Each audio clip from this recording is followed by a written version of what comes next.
नमस्कार साथियों, मैं राघवेंद्र सिंह।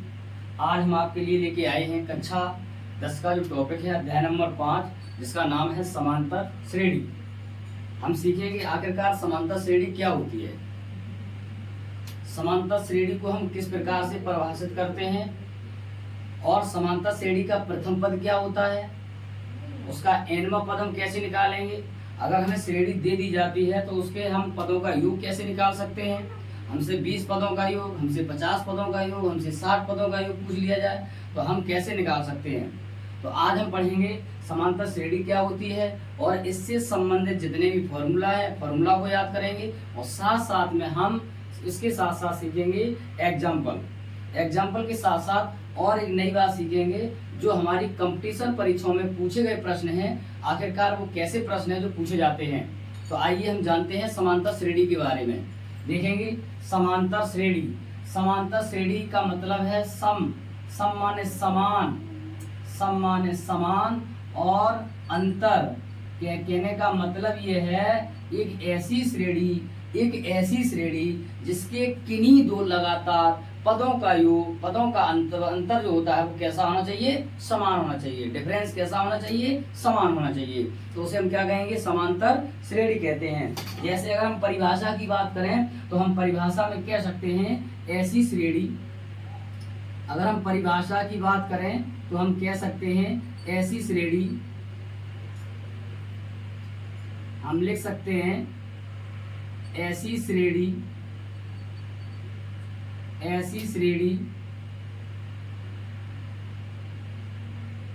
जिसके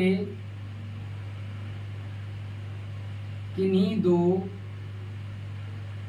दो लगातार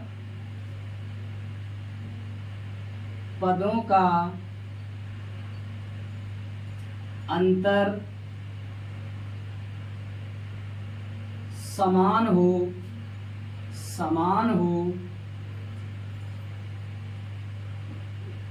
समांतर श्रेणी कहलाती है। समांतर श्रेणी कहलाती है। अगर मेरे पास में कोई दो पद हैं और उनके अंतर का जो अंतर है वो डिफरेंस समान है। जैसे मान लो अगर हम बात करें एक श्रेणी बना रहे हैं, हमने श्रेणी बनाई एक इस तरीके से और ये श्रेणी है। अब इसमें से हम किन्हीं दो पद ले लें और उनके पदों का अगर अंतर डिफरेंस यानी डिफरेंस समान है तो उस श्रेणी को हम समांतर श्रेणी कहते हैं। और अगर हमारा डिफरेंस समान नहीं है, डिफरेंस अगर समान नहीं है तो वो समांतर श्रेणी नहीं है। कैसे देखेंगे, अगर हम बात करें 7 और 10 की तो मेरे पास में डिफरेंस 3 आ रहा है। अगर हम बात करें 10 और 13 की तो डिफरेंस 3 आ रहा है। अगर हम बात करें 13 और 16 की तब भी डिफरेंस मेरे पास में 3 आ रहा है। तो हम देखेंगे इन दो पदों के बीच में डिफरेंस 3 है, इन दो पदों के बीच में डिफरेंस 3 है, यहाँ पर भी डिफरेंस 3 है। तो इस तरीके से हम कह सकते हैं ये मेरी समांतर श्रेणी है।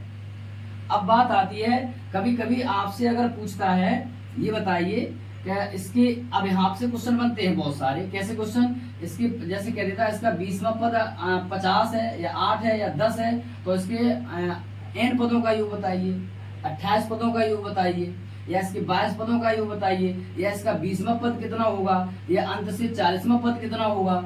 ऐसे क्वेश्चन कभी कभी हमारे पूछे जाते हैं परीक्षाओं में। तो उनसे संबंधित आइए पहले हम फॉर्मूलों की बात करेंगे, फिर हम क्वेश्चन कराएंगे, देखेंगे। तो जैसे आपका पहला क्वेश्चन फॉर्मूला आता है, जैसे आपसे श्रेणी का nवां पद पूछता है, आपसे पूछता है nवां पद बताइए, तो उसके लिए फॉर्मूला मेरे पास में है an बराबर हो जाएगा a प्लस n माइनस के 1 d हो जाएगा। पहला फॉर्मूला हमारा ये हो जाएगा। अगर हम फॉर्मूला नंबर 2 की बात करें तो जैसे आपके पास में श्रेणी में n पद हैं, यदि हम कह सकते हैं यदि श्रेणी में n पद हैं तो आपसे पूछता है अंतिम पद बताओ। आपसे पूछता है अंतिम पद बताओ। क्या पूछता है, अंतिम पद बताओ। तो फॉर्मूला हो जाएगा L बराबर, यहाँ पर ही फॉर्मूला हो जाएगा a plus n minus 1 d हो जाएगा। फॉर्मूला नंबर ये हमारा हो जाएगा 2। अगर हम बात करें फॉर्मूला नंबर 3 की, अगर हम बात करें फॉर्मूला नंबर 3 की। जैसे आपसे पूछता है अंत से nवां पद बताइए, अंत से nवां पद बताओ। कौन सा पद? nवां पद। तो फॉर्मूला हमारा क्या हो जाएगा? l माइनस n माइनस 1 और d हो जाएगा। अगर हम बात करें, आपसे पदों का योग पूछ रहा है, आपसे कह रहा है n पदों का योग बताओ, n पदों का योग बताओ। तो उसके लिए फॉर्मूला क्या हो जाएगा? Sn बराबर n/2 ब्रैकेट में हो जाएगा 2a प्लस n माइनस 1 और यहाँ पर हो जाएगा d। इस तरीके से हमारे n पदों का योग का फॉर्मूला हो जाएगा। ये हमारे पास फॉर्मूला है 4। इन 4 फॉर्मूला से हम समांतर श्रेणी के किसी भी क्वेश्चन को सॉल्व करेंगे जो हमें पूछा जाएगा। अगर हमसे n पदों का योग पूछेगा तो फॉर्मूला नंबर 4 लगा देंगे। अगर हमसे nवां पद पूछेगा तो हम फॉर्मूला नंबर 1 लगा देंगे। इस तरीके से हम क्वेश्चनों को सॉल्व करेंगे। आइए देखते हैं क्वेश्चन आखिरकार परीक्षाओं में कैसे पूछे जाते हैं। क्वेश्चन परीक्षाओं में कैसे पूछे जाते हैं। हम पहला एग्जाम्पल देख रहे हैं। जैसे कभी कभी होता है कि हमसे डिफरेंस पूछ लिया जाता है, हमसे केवल डिफरेंस पूछ लिया जाता है।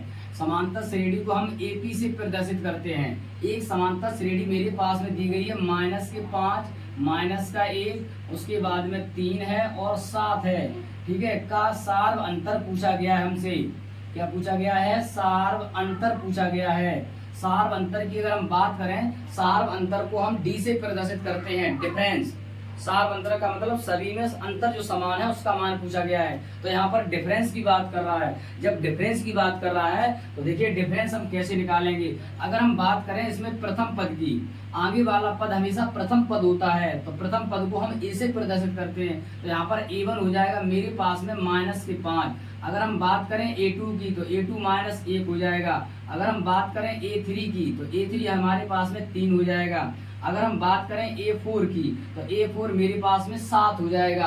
अगर हम बात करें यहाँ पर डिफरेंस की, तो डिफरेंस की बात करें तो मेरे पास में एक डिफरेंस इनके बीच में निकल रहा है, जिसका नाम हम कह सकते हैं D1 हो जाएगा।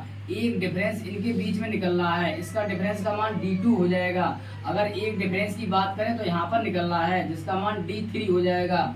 अगर हम बात करेंगे, अगर सार्व अंतर मतलब सभी में अंतर कितना है, समान अगर है तो वो श्रेणी समांतर श्रेणी कहलाएगी। तो अगर हमारा D1 बराबर D2 बराबर D3 आ रहा है तो हम बता सकते हैं कि इस श्रेणी का सार्व अंतर क्या है। तो देखेंगे, अगर हम D1 को निकालना